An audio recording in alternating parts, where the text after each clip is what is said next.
صلی علی محمد۔ السلام علیکم ورحمۃ اللہ وبرکاتہ۔ الحمد للہ رب العالمین، والصلاة والسلام علی سید المرسلین محمد وعلى آلہ واصحابہ وازواجہ وذریاتہ واہل بیتہ اجمعین، اما بعد فاعوذ باللہ من الشیطان الرجیم، بسم اللہ الرحمن الرحیم۔ ان الذين آمنوا وعملوا الصالحات واقاموا الصلاة وآتوا الزكاة لهم اجرهم عند ربهم ولا خوف عليهم ولا هم يحزنون۔ وقال تعالى في مقام آخر: ألا إن أولياء الله لا خوف عليهم ولا هم يحزنون الذين آمنوا وكانوا يتقون لهم البشرى في الحياة الدنيا وفي الآخرة۔ وقال تعالى في مقام آخر: إن الذين قالوا ربنا الله ثم استقاموا تتنزل عليهم الملائكة ألا تخافوا ولا تحزنوا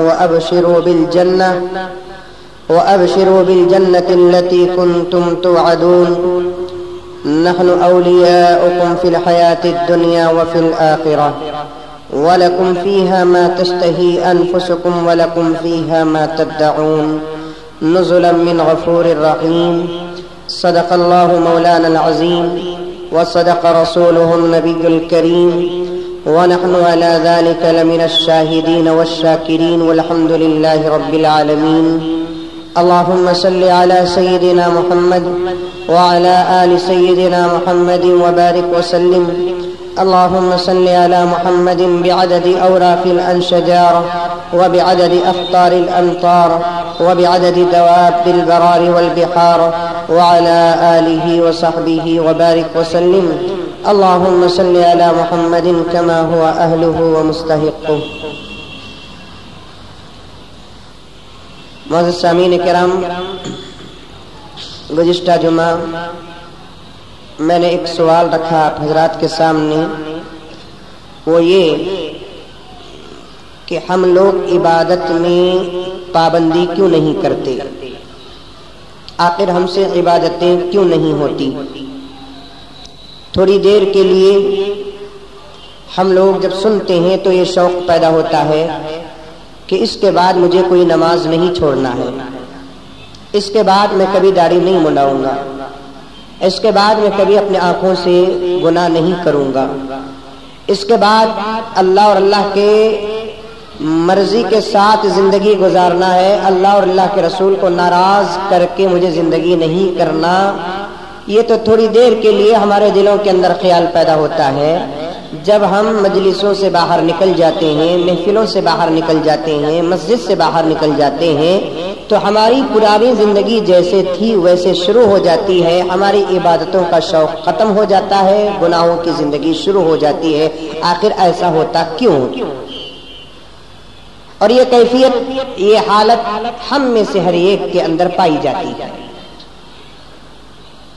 قربان جاؤ اللہ کے رسول صلی اللہ علیہ وسلم پر کہ زندگی کا قیامت تک جو بھی سوال ہو، ہر سوال کا جواب قرآن اور حدیث میں، نبی کی زندگی میں مجھے اور آپ کو ضرور ملے گا۔ اسی لیے تو اللہ تبارک و تعالی نے پیغمبر صلی اللہ علیہ وسلم کو آخری نبی بنا کر بھیجا کہ اے پیغمبر، آپ کے بعد کوئی نبی نہیں ہے، آپ اپنی امت کو ہر سوال کا جواب دے دیجیے، چاہے وہ سوال آپ کے صحابہ میں اٹھے، چاہے وہ سوال آپ کے صحابہ کے بعد والوں میں اٹھے، قیامت کی صبح تک اٹھنے والے ہر سوال کا جواب آپ کو دے کر دنیا سے تشریف لانا۔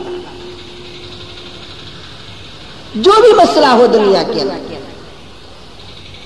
جو بھی سوال ہو دنیا کے اندر، ایسا نہیں کہ اسلام کے اندر اس کا کوئی اشارہ نہیں ملتا ہے۔ اب جو ہماری حالتیں ہیں نا، کہ شب برات آ گیا تو شوق پیدا ہو گیا، جمعے کے خطبے میں بیٹھے تو شوق پیدا ہو گیا، کسی مولوی کی صحبت میں رہے تو شوق پیدا ہو گیا، کسی شیخ کے ساتھ رہے تو شوق پیدا ہو گیا، باہر نکل جاتے ہیں تو ہماری حالت تباہ ہو جاتی ہے، ہماری حالت متغیر ہو جاتی ہے، ہماری حالت بدل جاتی ہے۔ آخر ہوتا ایسا کیوں؟ عزیزان گرامی، یہ حالت تو صحابہ کے اندر بھی تھی، اسی لیے ایک مرتبہ مدینے کی گلیوں میں حضرت حنظلہ رضی اللہ تعالی عنہ یہ اعلان کرتے ہوئے پھر رہے تھے کہ حنظلہ منافق ہو گیا، حنظلہ منافق ہو گیا۔ یہ کون ہے حنظلہ؟ حضور اکرم صلی اللہ علیہ وسلم کے بہت قریب ترین صحابی، بہت ہی قریب ترین صحابی۔ فضائل اعمال میں شیخ الحدیث حضرت زکریا صاحب رحمۃ اللہ علیہ نے ان کی زندگی کا ایک واقعہ نقل بھی کیا ہے، کبھی کبھار اٹھا کر حیات الصحابہ پڑھا کرو۔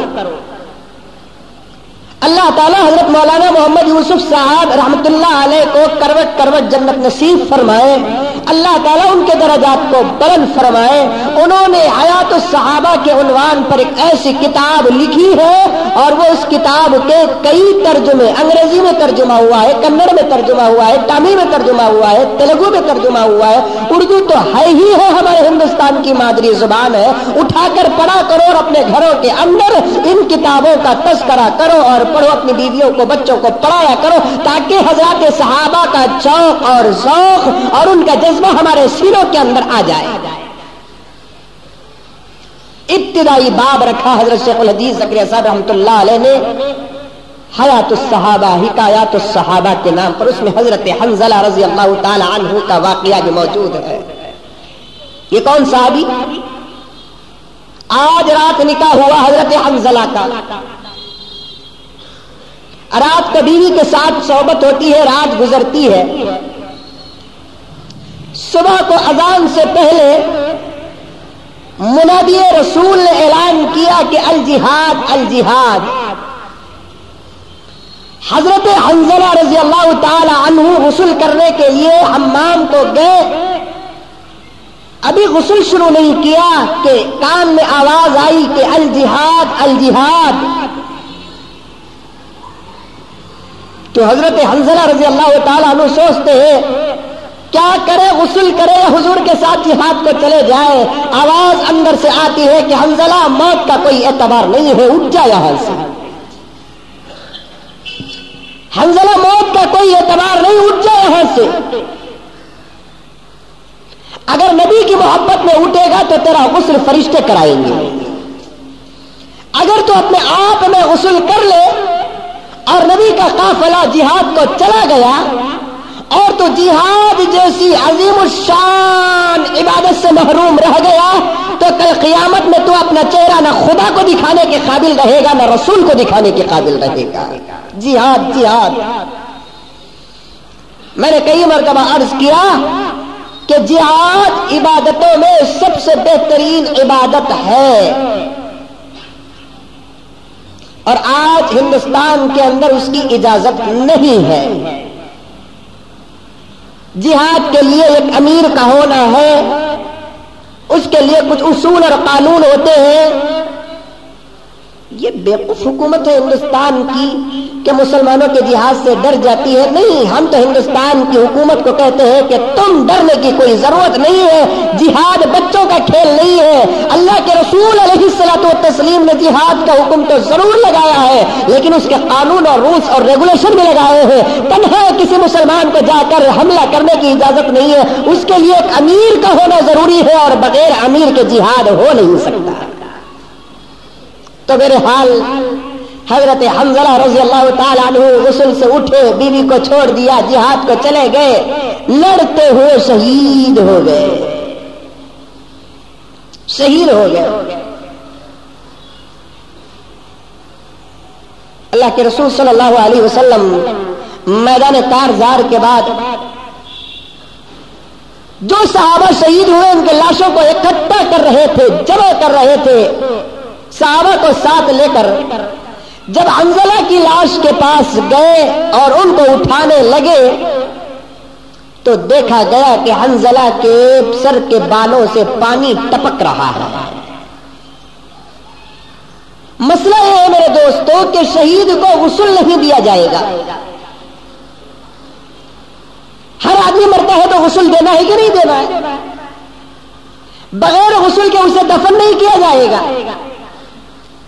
اگر خدا نخواستہ کوئی آدمی کسی حادثے میں انتقال ہو گیا اور اسے پولیس کے حوالے کر کے اسپتال کے حوالے کر کے پوسٹ مارٹم کرتے ہیں اور پوسٹ مارٹم میں اس کی باڈی کو پلاسٹک میں لپٹ دیا جاتا ہے، اب اگر اسے کھولیں گے تو اس کی باڈی کھل جائے گی، تب بھی حضرت فقہا فرماتے ہیں کہ اس کے غسل کا پانی اس کے کفن کے ساتھ اس کی پوری میت میں چھڑک دیا جائے۔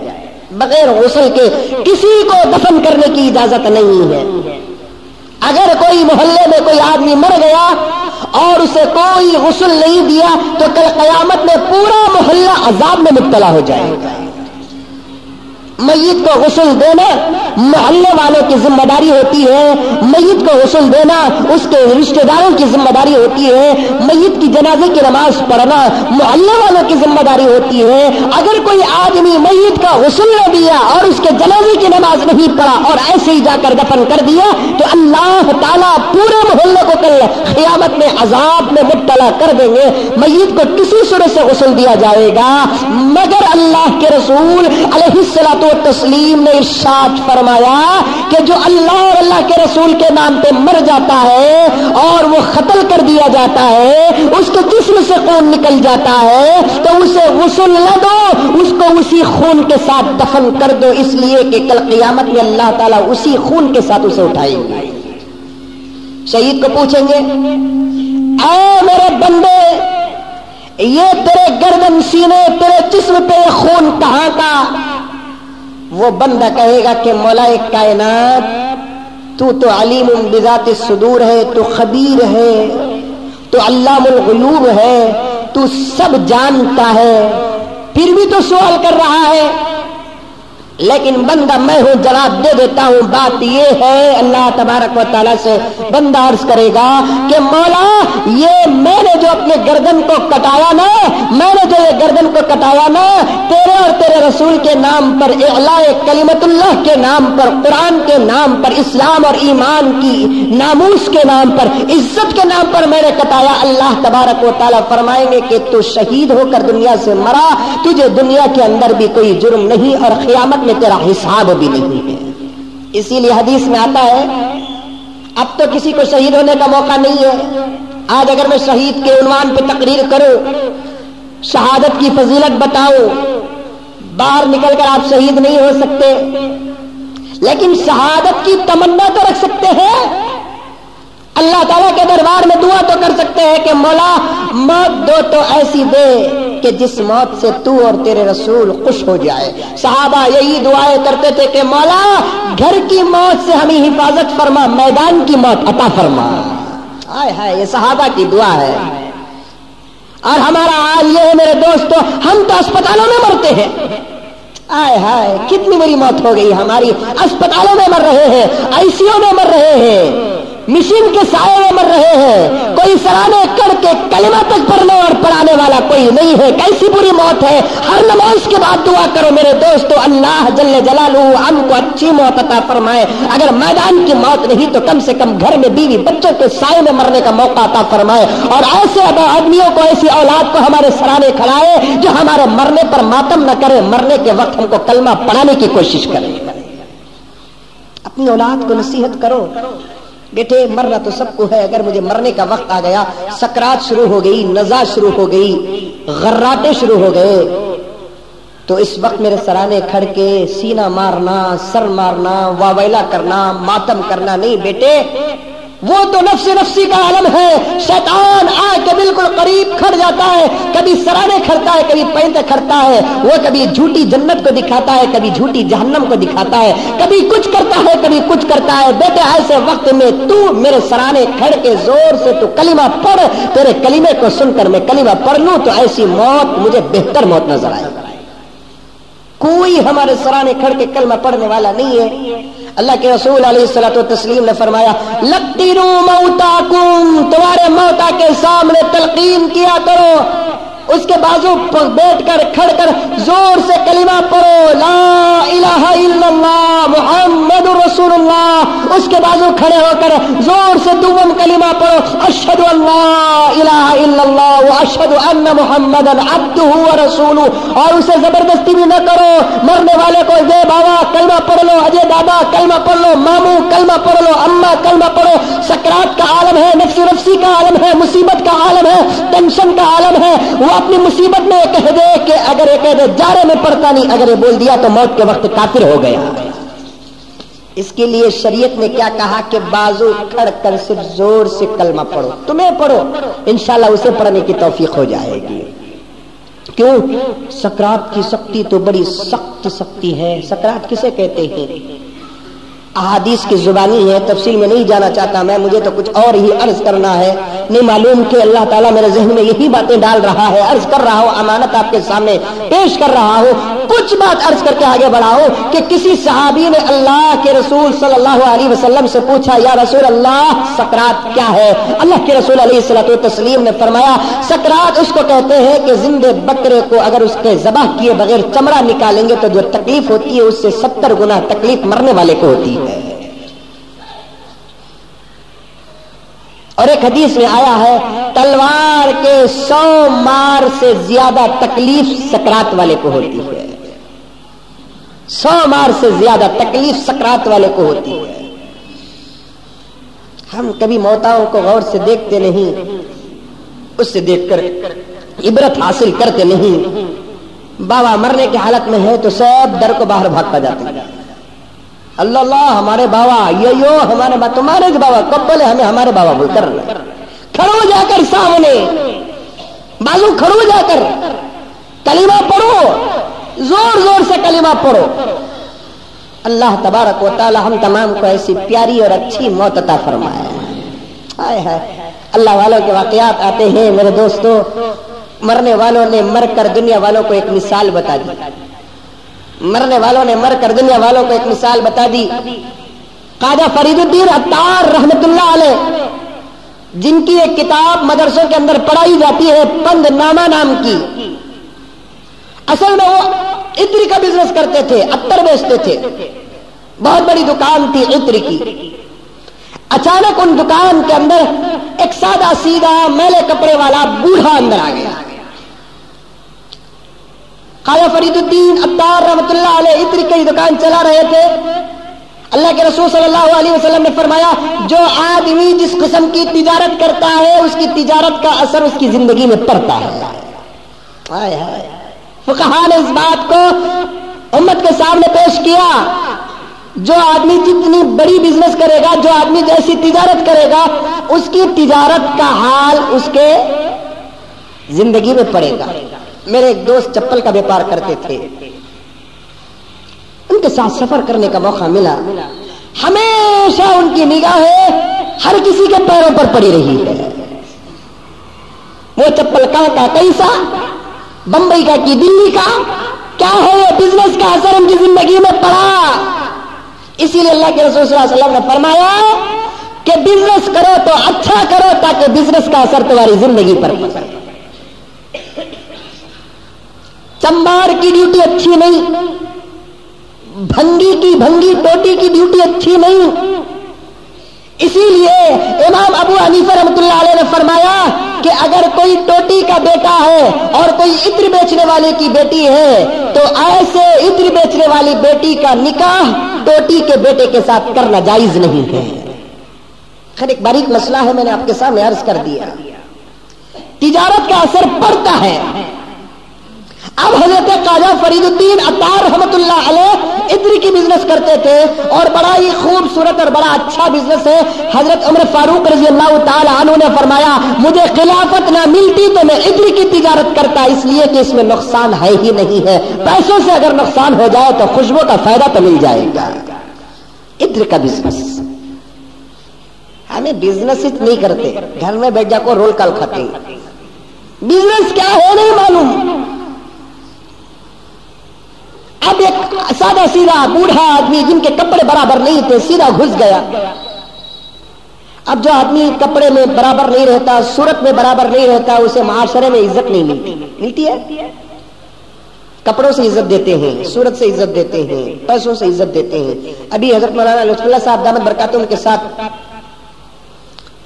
سفر میں گیا، شیخ سعدی رحمۃ اللہ علیہ کا واقعہ حضرت نے بتایا۔ شیخ سعدی شیراز ایران کے رہنے والے تھے، بہت بڑے اللہ والے گزرے ہیں۔ ایک مرتبہ ایک شادی کو گئے، ایک پڑوسی دعوت دیا تو شادی کو گئے۔ شادی کو جیسے ہی گئے تو شادی کے پنڈال کے دروازے کے پاس دو پولیس والے کھڑا کر رکھا تھا، بہت بڑا مالدار آدمی تھا۔ شیخ سعدی جا کر اندر گھسے تو وہ پولیس والے بھگا دیے فقیر سمجھ کر۔ شیخ سعدی رحمۃ اللہ علیہ کپڑے برابر نہیں تھے، جا جا جا جا جا یعنی جاؤ جا جا۔ شیخ سعدی کو کشف ہوا شاید میرے کپڑوں کی وجہ سے یہ پولیس والے مجھے اندر نہیں جماتے۔ پھر شیخ سعدی اپنے گھر کو آئے، اچھا کپڑا پہن لے کر گھر کے اندر داخل، شادی محل کے اندر داخل ہوئے۔ اب پہلے آئے تو بھگا دیے، اب آئے تو سلام کر کے اندر بلا رہے ہیں۔ شیخ سعدی اندر گھس گئے۔ جب دسترخوان بچھا تھا، دسترخوان میں بیٹھ کر کھانا اٹھا کر منہ میں رکھنے کے بجائے اپنے کپڑے میں ڈالنا شروع کر لیے، کپڑے میں ڈالنا شروع کر لیے۔ اب ادھر ادھر کے بولے حضرت یہ کیا کر رہے ہیں؟ ارے بیوقوفو، میں بالکل ٹھیک کر رہا ہوں، دعوت میری نہیں بلکہ میرے کپڑوں کی ہے، اگر میری ہوتی تو پہلے داخل کر لیتے، میرے کپڑوں کی ہے اس لیے پہلے نہیں جمائے، اب جمانا شروع کر لیے۔ کپڑوں سے عزت ملتی ہے؟ کپڑوں سے کسی کو کوئی عزت نہیں ملتی، صورت سے کبھی کسی کو کوئی عزت نہیں ملتی، دولت سے عزت کا کوئی اعتبار نہیں ہے، حکومت سے کسی کی عزت کا کوئی اعتبار نہیں ہے، اعتبار تو اعمال کا ہے۔ قرآن مجید کہتا ہے کہ ان اکرمکم عند اللہ اتقاکم، تم میں سے معزز وہ ہے جو دنیا کے اندر اللہ اور اس کے رسول سے ڈر کر زندگی گزارتا ہے اور اس کی مرضیات پر اپنی زندگی کو قربان کرتا ہے۔ اللہ کی نگاہ میں جو عزت والا ہے دنیا میں بھی وہ عزت والا ہے، اللہ کی نگاہ میں جو ذلیل ہے اسے عزت دینا اسلام کو اٹھانے کے برابر ہے۔ اسی لیے امام ابو یوسف رحمۃ اللہ علیہ نے کیا فرمایا؟ کان کھول کے سن لو، سینہ پھام کے سنو، اللہ کی نگاہ میں جو عزت والا ہے اسے عزت، اللہ کی نگاہ میں جو ذلیل ہو گیا ہے اسے عزت دینا اللہ کو ناراض کرنے کے برابر ہے۔ حضرت امام ابو یوسف رحمۃ اللہ علیہ نے فرمایا اور حضرت امام محمد رحمۃ اللہ علیہ نے فرمایا، یہ دونوں بزرگ شخصیتیں حضرت امام ابو حنیفہ کے شاگرد ہیں، اپنا فتویٰ پیش کرتے ہیں کہ سلام سب کو کرو لیکن داڑھی منڈانے والے کو سلام نہ کرو، اس لیے کہ اس پر اللہ کی لعنت برستی ہے۔ ہائے ہائے، داڑھی منڈانے والوں کان کھول کے سن لو، 24 گھنٹے تم پر اللہ کی لعنت برستی ہے۔ اس لعنت کی وجہ سے حضرت امام ابو یوسف اور امام محمد رحمۃ اللہ علیہ نے فرمایا کہ اللہ کی لعنت اور اللہ کی سلامتی مل نہیں سکتی، جہاں لعنت ہے وہاں سلامتی نہیں، جہاں سلامتی ہے وہاں لعنت نہیں۔ جس پر اللہ کی لعنت برس رہی ہے، جس پر ملائکہ کی لعنت برس رہی ہے، جس پر اللہ کے رسول کی پھٹکار پڑ رہی ہے، اسے تم 100 مرتبہ سلام کرو، ایک سلام بھی اس کے حق میں کوئی قبول نہیں ہوگا۔ کیوں؟ اللہ نے اسے ذلیل کر دیا ہے، تم عزت دینے کی ضرورت نہیں ہے۔ اب ناراض ہو جائیں گے حضرت، یہ جو بولتی سے تمہیں اچھا بولنے کو رہتے ہی یہاں کو اٹک جاتے تمہیں، میں ہی کہاں اٹکتا ہوں بابا، اٹکتے آپ ہیں۔ اللہ کا کرم پاک پروردگار کاش کہ مجھے بچاتا ہے، سچ کہنے کا حق کہنے کا موقع دیتا ہے، اٹکتے تو آپ ہیں۔ اب ذرا سوچو کہ ایک داڑھی کا منانا کتنی ذلت کی چیز ہے۔ اللہ فرماتے ہیں میرے رسول کی سنت کو تباہ کرنے والا آدمی جب میری نگاہوں میں ذلیل ہو گیا تو اسے سلام کرنا بھی جائز نہیں ہے۔ اب آپ بولیں گے کہ مولانا ہمیں دیکھے نا تم نہ کتنے کے اتنا کو تمہیں سلام کرے ہے مولانا، کتنے کے اتنا کو تمہیں سلام کرے۔ امام ابو حنیفہ فرماتے ہیں، سن لو اس کا جواب بھی۔ امام ابو حنیفہ فرماتے ہیں امام ابو یوسف اور امام محمد کا فتویٰ 100% صحیح ہے، وہ حضور کی محبت میں فتویٰ تو دے دیے ہیں لیکن یہ فتویٰ ذرا نرم پڑنا چاہیے۔ امام ابو حنیفہ فرماتے ہیں حالات کو دیکھ کر اگر کسی کو سلام کرنے کا موقع ملے تو زبان سے سلام کر دو، لیکن کبھی اس داڑھی مڈانے والے کو دل سے دعا نہ کرو۔ کیوں؟ اللہ کی نگاہ میں ذلیل ہو گیا وہ، اب اس کی عزت دنیا کے اندر کہیں نہیں ہے، اس کی عزت کا کوئی اعتبار نہیں ہے۔ ہاں ایک آدمی ایسا ہے کہ جو اللہ کو پسند ہے، اللہ کے رسول کو پسند ہے، اللہ بڑی محبت کرتے ہیں، رسول اللہ بڑی محبت کرتے ہیں، وہ آدمی کو دنیا عزت دے یا نہ دے، آسمان و زمین کے ملائکہ عزت کی نگاہوں سے دیکھتے ہیں۔ عزت کو تلاش کرو اللہ کے دربار میں، عزت کو مانگو اللہ کے دربار میں، عزت کے بھکاری بنو اللہ کے دربار میں۔ اسی لیے اللہ کے رسول علیہ الصلوۃ والتسلیم فرماتے ہیں کہ قیامت میں اللہ تعالیٰ اپنے قریب ایسے لوگوں کو رکھے گا جن لوگوں کا اعتبار دنیا کے اندر کچھ بھی نہیں تھا، ان کو دنیا کے اندر کوئی عزت نہیں ملتی تھی، ایسے لوگوں کو اللہ جل جلالہ اپنے قریب رکھتے ہیں۔ تو بہرحال خواجہ فرید الدین عطار رحمت اللہ علیہ کے دکان میں ایک آدمی بوڑھا میلے کچولے کپڑے والا گھس گیا۔ خواجہ فرید الدین عطار رحمت اللہ علیہ کو غصہ آ گیا، یہ گندا آدمی میرے دکان کے اندر داخل ہوا۔ خواجہ فرید الدین کی زبان سے نکل گیا، ابے وہ بڈھے تو کیسے مرے گا؟ نکل گیا زبان سے کہ تو کیسے مرے گا؟ ہمیں رہتے تو ہستی نہ چڑھا لیتے، لیکن وہ اللہ والا تھا جو اپنی موت کو اپنے جیب میں رکھ کر پھرتا تھا۔ اپنی موت کو کہاں رکھ کر پھرتا تھا؟ اپنے جیب میں رکھ کر پھرتا تھا۔ خواجہ فرید الدین کی زبان سے جب نکلا کہ ابے بوڑھے تو کیسا مرے گا، تو حضرت کو خواجہ فرید الدین کو بڈھے نے کہا کہ ادھر آ، میں کیسے مرتا ہوں تجھے دکھاتا ہوں۔ دکان سے باہر گیا، اپنی چادر بھرک کر اوڑھ لیا، کلمہ پڑھتا ہے لا الہ الا اللہ محمد رسول اللہ پڑھ کر اوڑھتا ہے تو اس کی روح قبض ہو جاتی ہے۔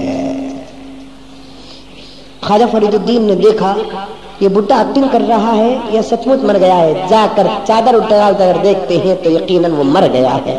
کتنی اچھی موت ہے کہ اپنے جیب میں موت رکھ کر پھرتے تھے وہ لوگ۔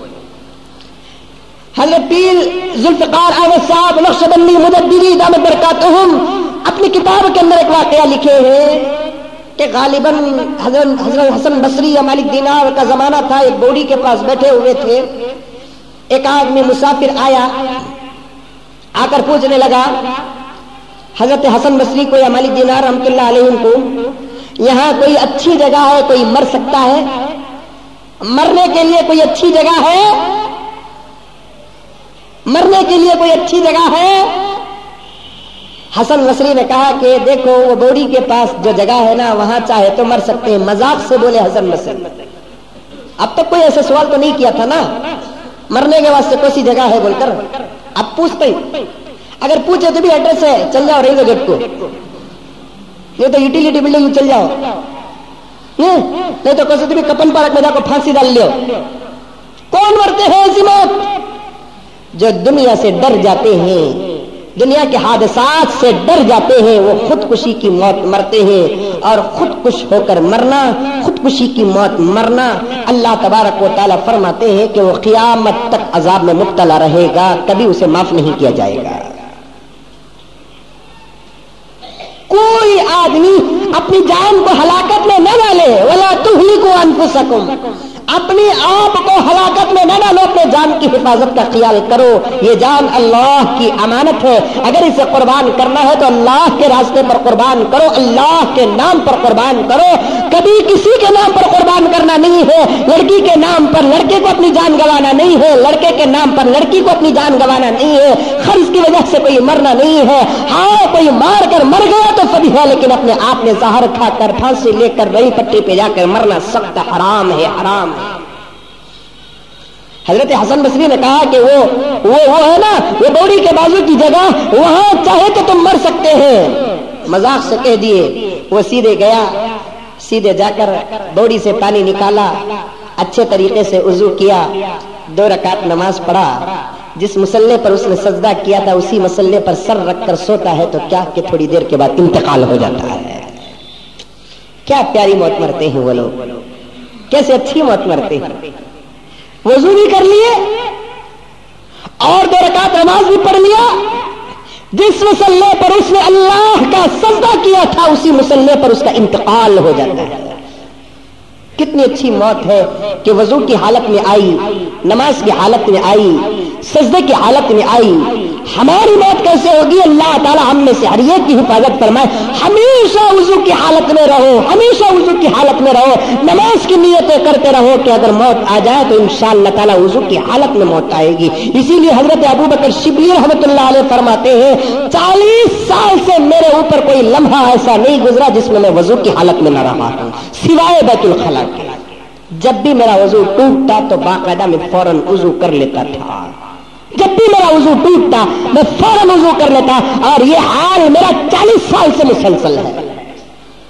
جب موت کا وقت قریب آیا، موت کا وقت قریب آیا تو حضرت ابو بکر شبلی رحمۃ اللہ علیہ نے اپنے مریدین سے کہا کہ بھائی مجھے اٹھنے نہیں ہوتا، ذرا مجھے اٹھا کر تم وضو کرا دو، وضو کرا دو. مریدین اٹھے اور حضرت ابو بکر شبلی رحمۃ اللہ علیہ کو اٹھا کر وضو کراتے ہیں. وضو کرا کر لا کر جب بستر پہ سلاتے ہیں، ابو بکر شبلی رحمۃ اللہ علیہ بچے کی طرح بل بلاتے ہوئے رونا شروع کرتے ہیں. مریدوں نے پوچھا حضرت قبلہ آخر ایسا کیوں رو رہے ہیں؟ ابھی تو آپ نے کہا کہ موت کا وقت قریب ہو گیا ہے، وضو کراؤ، تو ہم نے وضو کرا دیا اور آپ رو رہے ہیں. کبھی موت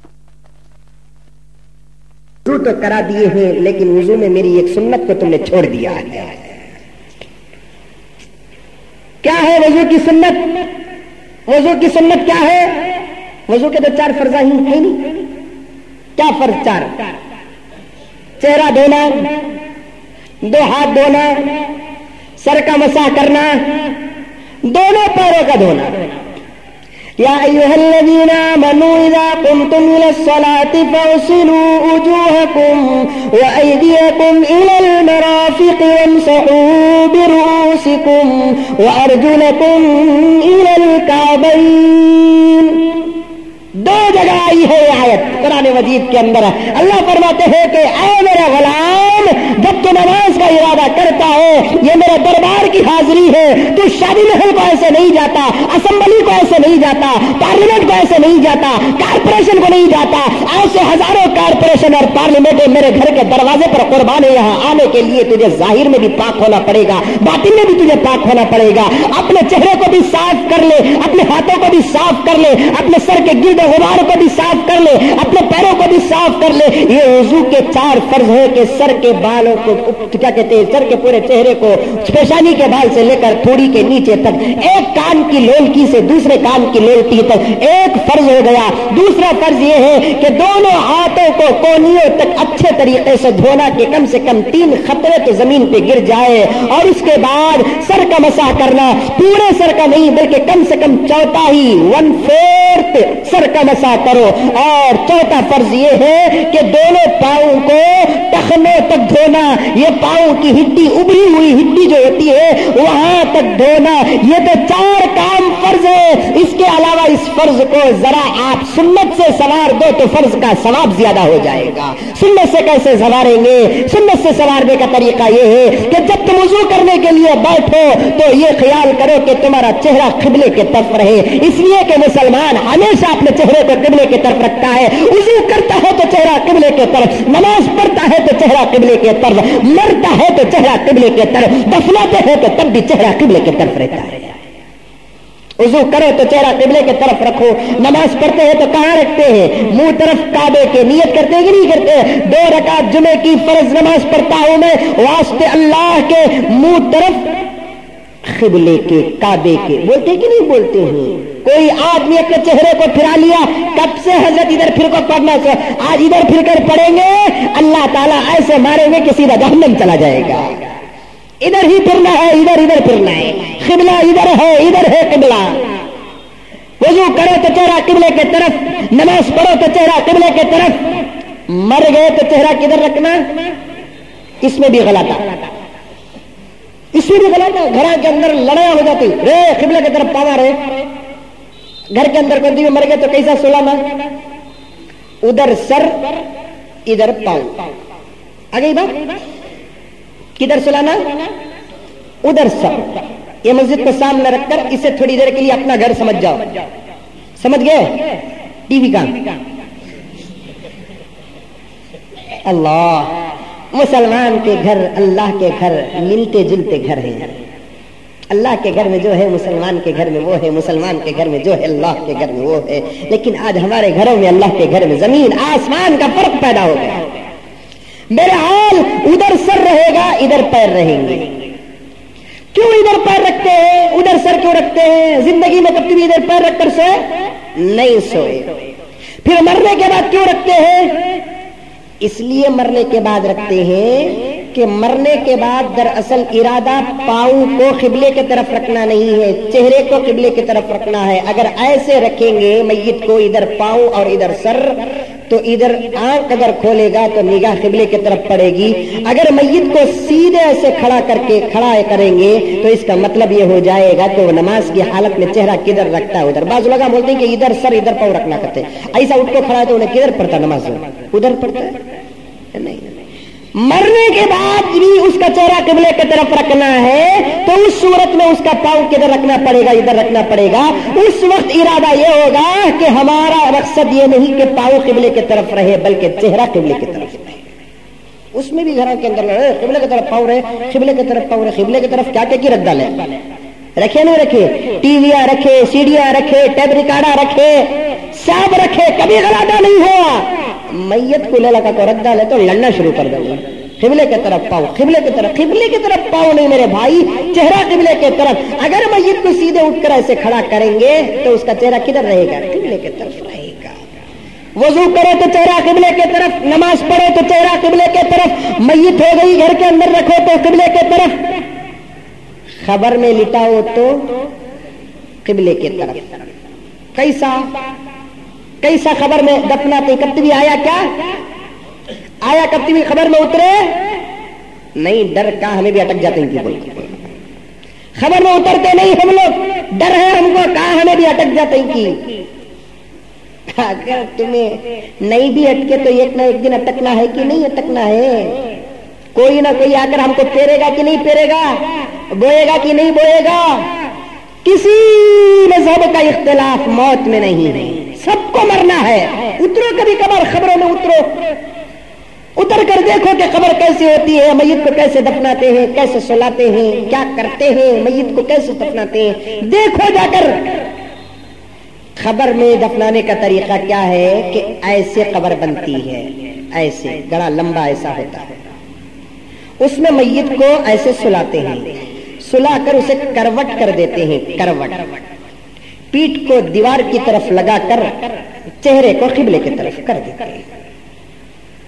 لیکن میرے دوستو حدیث میں آتا ہے دفنائیں گے تو سب کو برابر قبلے کی طرف چہرہ رکھ کر، لکڑی پتھر وغیرہ رکھ کر اوپر میٹی ڈال کر واپس آئیں گے. حدیث میں آتا ہے 2 آدمیوں کا چہرہ خبر میں قبلے سے پھر جاتا ہے جب کسی آدمی کے 40 قدم بھی نہیں گزرتے. وہ 2 بد نصیب کون؟ ایک وہ آدمی جو دنیا کے اندر نماز نہیں پڑھتا، اور دوسرا وہ آدمی جو دنیا کے اندر شراب پیتا ہے. خبر میں اس کا چہرہ پھر جاتا ہے، لاکھ سیدھے دفنائیں گے، 40 قدم نہیں جاتے، فرشتے آ کر اس کے چہرے کو پھرا دیتے ہیں کہ تیرا چہرہ یہ قابل نہیں کہ وہ چہرہ قبلے کی طرف رہے. نماز کی پابندی کرو اور شراب سے بچا کرو. اللہ تعالیٰ مرنے کے بعد کم از کم ہمارے چہرے کو قبلے کی طرف تو رکھے. تو بہرحال یہ عنوان تو بڑا عجیب عنوان ہے. عرض کر رہا تھا تو کچھ سنتیں ہیں وضو کے، ان سنتوں کو سامنے رکھ کر اگر وضو کریں گے تو 4 فرضوں کے اندر اور زیادہ خوبصورتی آ جائے گی کہ پہلے قبلے کی طرف رہیں گے. جگہ اگر رہی تو قبلے کی طرف نہیں. با مزمل سب بولے قبلے کی طرف رہنا کو بول کو وہاں جا کو ادھر چھوڑا کو ادھر کھڑ جانے جاتے ہیں. جگہ ملی تو کر لو ورنہ فبیہا. اس کے بعد وضو کرنے سے پہلے بسم اللہ پڑھو. سمجھ میں آئی؟ وضو سے پہلے کیا پڑھنا؟ بسم اللہ پڑھو. اس کے بعد دونوں ہاتھوں کو اچھے طریقے سے دھو. کتنے مرتبہ؟ 3 مرتبہ. اس کے بعد 3 مرتبہ کلی کرو، کلی. اس کے بعد 3 مرتبہ ناک میں پانی ڈالو نرم حصے تک. اس کے بعد یہ 3 کام کے بعد ایک فرض آتا ہے کہ چہرے کو دھو. ہوگا؟ چہرے کو دھو. چہرے کو دھونے کے بعد دونوں ہاتھوں کو دھو 3 مرتبہ. اس کے بعد سر کا مسح کرو. مسح کرنے کا طریقہ بھی پہلے بتایا ہوں, بعد میں بھی پوچھ لے سکتے ہیں. اس کے بعد کانوں کا مسح. اس کے بعد اب چند چیزوں کا خلال رہ گیا. خلال کسے کہتے ہیں؟ کسی چیز میں انگلیوں کے ٹھوسنے کو خلال کہتے ہیں. انگلیوں کے داخل کرنے کو, نرم چیز کے اندر انگلیوں کے داخل کرنے کو خلال کہتے ہیں. دو چیزوں کا خلال کرنا ہے. ایک انگلیوں کے درمیان رہنے والے خالی جگہوں کا خلال کرنا ہے. دوسرا داڑھی کا خلال کرنا ہے. پانی لے نہیں تو وہ پانی سے ایسے ایسے خلال. اب داڑھی رہی تو کیا خلال لیں, داڑھی نہیں رہی تو کیا چبا لینا, داڑھی رہی تو نہ خلال, داڑھی نہیں ہے تو کیا کریں گے؟ کیا بد نصیب ہے کہ خلال کرنے کے لیے داڑھی نہیں ہے. فکر پیدا کرو, شرم پیدا کرو, حیا پیدا کرو میرے بھائیوں, شرم پیدا کرو. حضور کی ایک اہم سنت, 50 سال سے تم کو توفیق نہیں ملی ہے, 40 سال سے توفیق نہیں ملی ہے. ہر کام کرے, چہرہ دھوئے, کلی کرے, دونوں ہاتھ دھوئے, سر کا مسح کرے, کان کا مسح کرے, انگلیوں کا خلال کرے.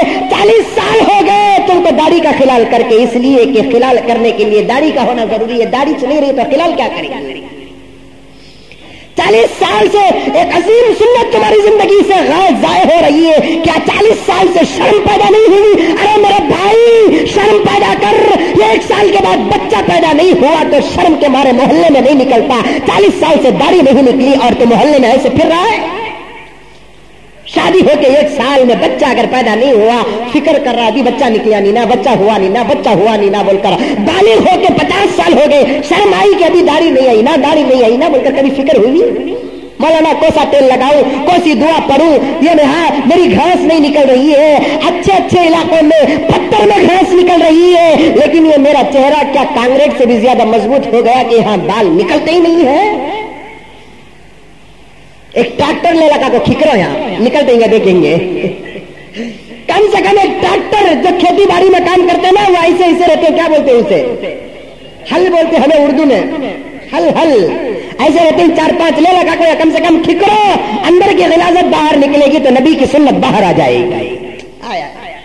اندر کی غلاظت باہر نکلے گی تو نبی کی سنت باہر آ جائے گی. 40 سال 50 سال سے لے کر آج تک داڑھی کا خلال کرنے کا موقع نہیں ملا.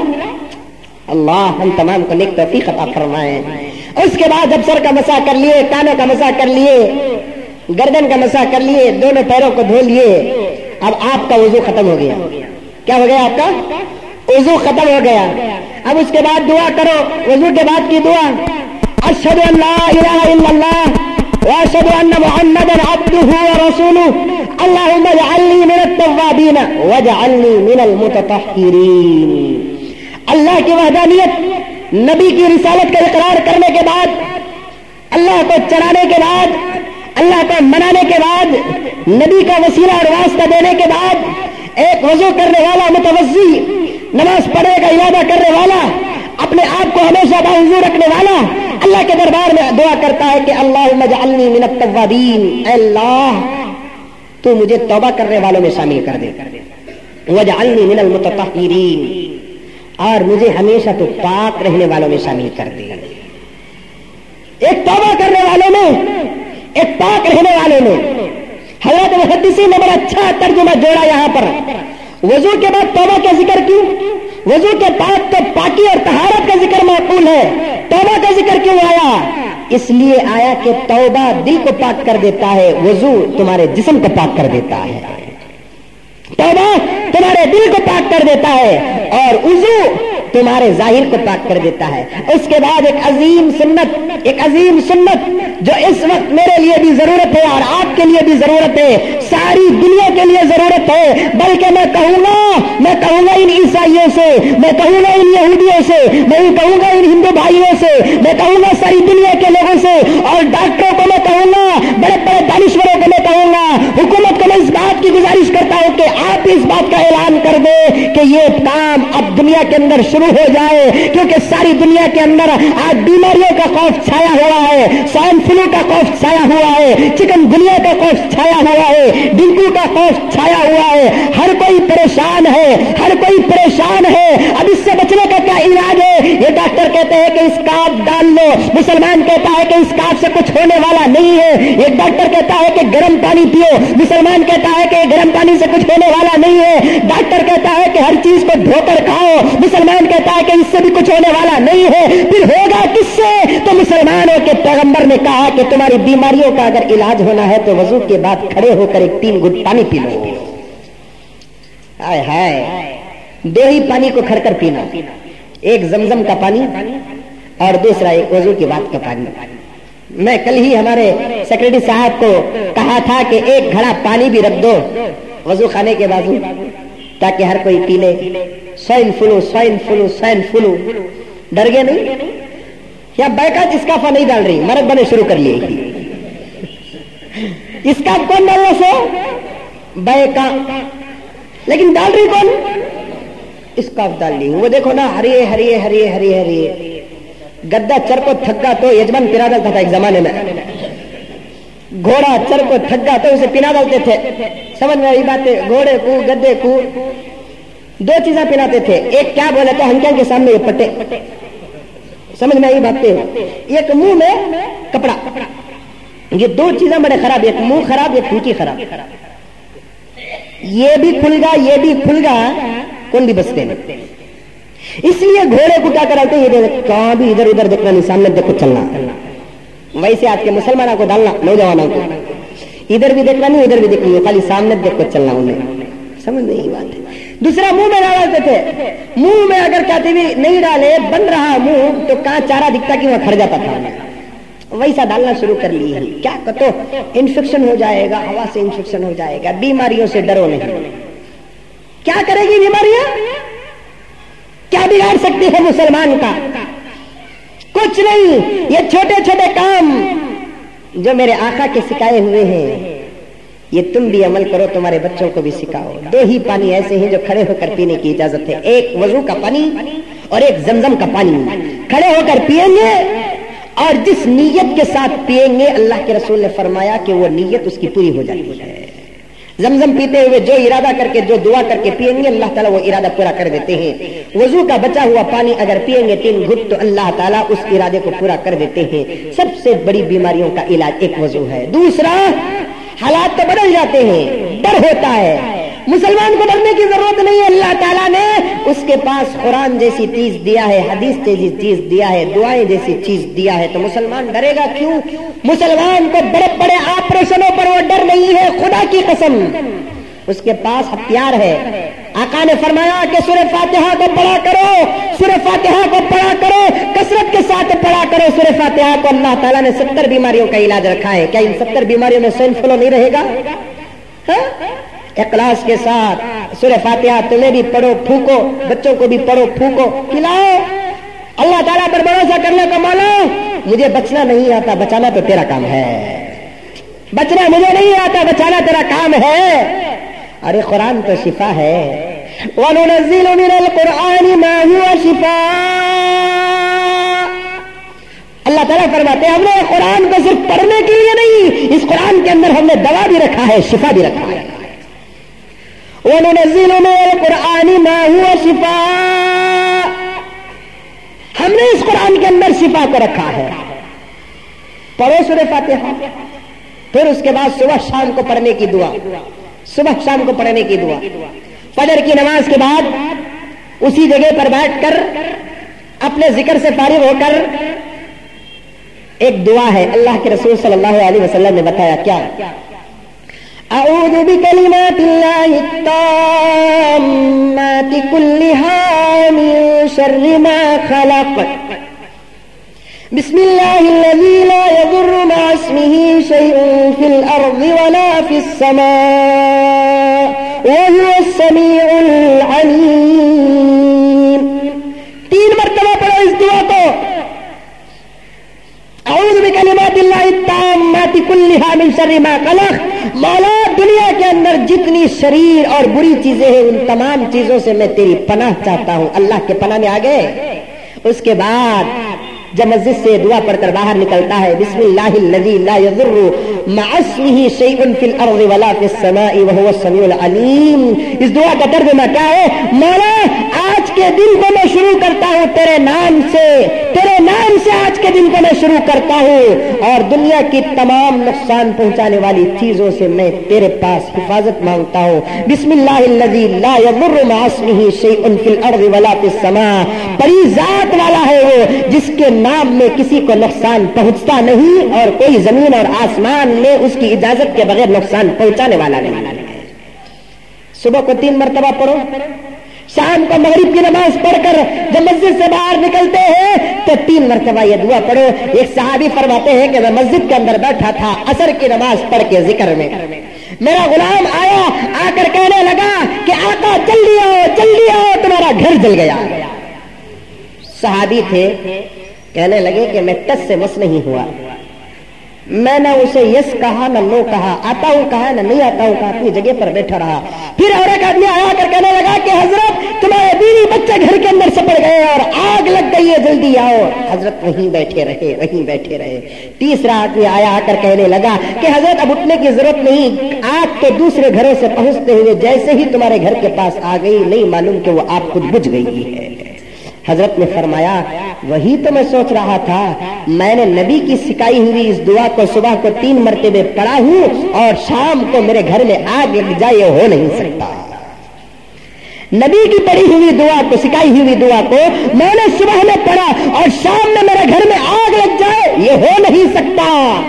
ہمارے پاس دعائیں موجود ہیں, چھوٹی 40 دعائیں لو, 40 دعائیں, اس میں بڑی بڑی بیماریوں کی دعا ہے. اللہم اذہب البأس رب الناس واشف انت الشافی لا شفاء الا شفاؤک شفاء لا یغادر سقما. پڑھو یہ دعا, ہر بڑی بیماری اور چھوٹی بیماری کا علاج نماز کے بعد. آپ بھی پڑھو, اپنے بچوں کو بھی پڑھاؤ. اللہم اذہب البأس رب الناس واشف انت الشافی لا شفاء الا شفاؤک شفاء لا یغادر سقما. یہ دعا کثرت سے پڑھو, درودوں کو کثرت سے پڑھو. ایک درود ہے, اسے یاد کر لو, اللہم صلی علی محمد بعدد کل داء و دوا وبارک وسلم. اس درود کو جو آدمی ہر نماز کے بعد پڑھتا ہے اللہ تعالیٰ بڑی بیماری سے اس کی حفاظت فرماتے ہیں. اس حدیث کے اس درود کے تشریح میں آتا ہے جذام, برس, ایسی بڑی بڑی بیماریوں سے حفاظت فرماتے ہیں. ہمارے پاس درودوں کی ذخیرہ موجود, دعاؤں کا ذخیرہ موجود, قرآن کا ذخیرہ موجود, وضو کا طریقہ موجود. کبھی زمزم کا پانی ہے تو کبھی وضو کا بچا ہوا پانی ہے. دنیا والوں کو بتا دو کہ مسلمان کبھی سوائن فلو سے ڈرتا نہیں ہے, مسلمان تو اللہ سے ڈرتا ہے, اس لیے کہ اسے بچانے والا کون ہے, اللہ تعالیٰ ہے. صبح شام کی دعائیں پڑھنا شروع کرو. ہاں, اس کا مطلب یہ نہیں ہے کہ سوائن فلو سے ڈرنا نہیں بول کر کسی سے بھی سوائن فلو لگا تو اسے کو گلے لپٹ لو, ایسا بھی نہیں ہے. حفاظت بھی اپنی جگہ پر ہے, حفاظت بھی اپنی جگہ پر ہے, لیکن یہ سب ڈرامہ ہے کہ اسکافا پہن لے کر پھرنا, کیا کی پہن لے کر پھرنا اور اس سے ڈر جانا, اس سے کچھ ہونے والا نہیں ہے. کتنے اتنے اسکاف پہن رہے ہیں, کچھ بھی نہیں پہن رہے, 1000 میں 2-3 بھی نہیں پہن رہے. بہت بڑا مجمع ایسا ہے. اللہ کے رسول صلی اللہ علیہ وسلم کی دعا, حضور کی زندگی میں حضور نے ہماری حفاظت کے لیے دعا کی تھی, اے اللہ میری امت کو یکدم ہلاک نہ کر. ہماری دعا نہ صحیح, کیا رسول کی دعا بھی قبول نہیں ہوئی ہوگی؟ اللہ کے رسول کی دعا ہمارے لیے ہے. آقا نے دعا کیا ہے کہ اے اللہ میری امت کو یکدم ہلاک نہ کر, یکدم ہلاک نہ کر. انشاءاللہ تعالی آقا کی دعا ہمارے ساتھ ہے. بس ہم اپنے آپ کو بنانا ہے, اپنے آپ کو اب آتر جانا ہے. دنیا کتنے چیزوں سے ڈرا رہی ہے, اب ڈرنے کی کوئی ضرورت نہیں ہے. اپنے آپ کو بناؤ, حلال کھانے کی کوشش کرو, نگاہوں کی حفاظت کرو, زبان سے سچ بولو, خیر خیرات کرو, صدقہ دو, روزانہ 1 روپیہ یا 2 روپیہ نکالو. حدیث میں آتا ہے کہ تمہارا صدقہ تمہاری بیماریوں کو روکتا ہے, تمہارا صدقہ تمہاری مصیبتوں کو روکتا ہے. 10 روپے کسی غریب کو دو, 2 روپے کسی غریب کو دو. یہ 2 روپے نہیں نکلیں گے, یہ 10 روپے نہیں نکلیں گے تو ایسی بیماری اللہ تعالیٰ دے دیں گے کہ ہزاروں روپے ڈاکٹر کے لیے نکل جائیں گے. صدقے دے کر آنے والی مصیبتوں کو روکو, بلیات دے کر آنے والی مصیبتوں کو روکو. ایک باندی حضرت عائشہ کے گھر داخل ہوئی. اللہ کے رسول صلی اللہ علیہ وسلم کے پاس حضرت جبرائیل آئے, آ کر کہنے لگے کہ یا رسول اللہ اس عورت کو گھر کے اندر داخل نہ کرو. اللہ کے رسول صلی اللہ علیہ وسلم نے اس باندی کو بھگا دیا. تھوڑی دیر کے بعد